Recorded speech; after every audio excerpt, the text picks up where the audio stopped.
Bonjour tout le monde, j'espère que vous allez bien aujourd'hui. Donc, cinquième capsule de la série S'entraîner à la maison. Aujourd'hui, on va utiliser un sac. Donc, moi, ce que j'ai fait, c'est que j'ai pris un sac de sport, j'ai mis tout mon linge sale dedans, donc pour me faire du poids. Vous allez voir, là, juste cette quantité-là de linge sale, c'est quand même assez lourd. Si jamais vous voulez vous rajouter un peu plus de poids, je vous conseille peut-être de rajouter des éléments qui sont pas cassants, ok, à l'intérieur du sac, avec des vêtements alentour pour les protéger, question de vous mettre du poids un petit peu. Donc, je vous suggère une série d'exercices qu'on va pouvoir faire en utilisant le sac. Aujourd'hui, c'est quelque chose d'un petit peu plus global qui va utiliser tout le corps au complet. Donc, style peut-être un peu plus cross-training. Donc, vous m'en donnerez des nouvelles. Bonne journée, bon entraînement! Commençons d'abord avec le squat avec le sac sur l'épaule.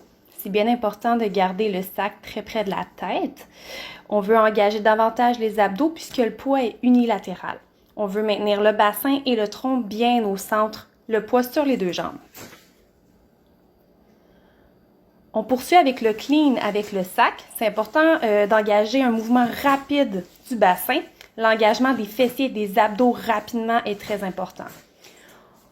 On peut maintenant transformer le clean et le faire sur une épaule à la fois. La technique reste la même, donc toujours le mouvement du bassin, l'engagement des fessiers et des abdos est vraiment primordial. On peut maintenant ajouter un press à notre clean. L'engagement des abdos est encore plus important puisque le corps doit rester à la verticale lorsqu'on pousse le sac au-dessus de la tête. Donc, engagement fessiers et abdos permet de protéger le dos. On enchaîne avec les thrusters. On peut commencer en mettant le sac devant la poitrine. Le mouvement vient des jambes et des bras simultanément, donc c'est un mouvement très, très dynamique. On peut également venir placer la charge derrière la tête. Et à ce moment-là, on effectue le thruster, toujours mouvement bras et jambes en simultané, mais cette fois-ci, ça demande une plus grande mobilité au niveau de l'épaule. Le floor press est un mouvement de poussée, donc il va venir engager davantage nos pectoraux. On peut le faire de façon contrôlée. Donc, le dos reste toujours bien au sol, ou on peut également le lancer dans les airs et assurer le contrôle de la descente.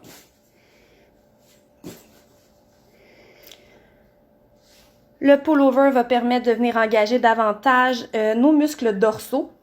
Très important de maintenir toujours le tronc bien stable et le dos qui reste au sol. On peut l'effectuer les jambes au sol, lever nos genoux à 90 degrés, ce qui va demander une plus grande importance au niveau des abdominaux. Ou encore, on peut venir allonger les jambes complètement en leg raise et poursuivre. Très, très important que le dos reste bien à plat au sol et qu'on engage davantage les abdominaux. On poursuit avec le mouvement de V-up qui va demander beaucoup de contrôle au niveau des abdos, des fléchisseurs de la hanche et des adducteurs également. Donc, très important d'avoir un bon contrôle au niveau du tronc. Le dos reste bien à plat au sol et l'amplitude de mouvement va varier selon le contrôle qu'on a de notre gainage abdominal. Donc, super important de prendre le temps de faire le mouvement comme il faut et de s'arrêter si ça va trop loin.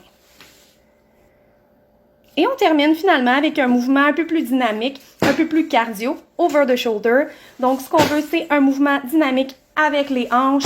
On engage les fessiers rapidement pour passer la charge de l'autre côté. Assurez-vous d'avoir rien de fragile dans votre sac à ce moment-là.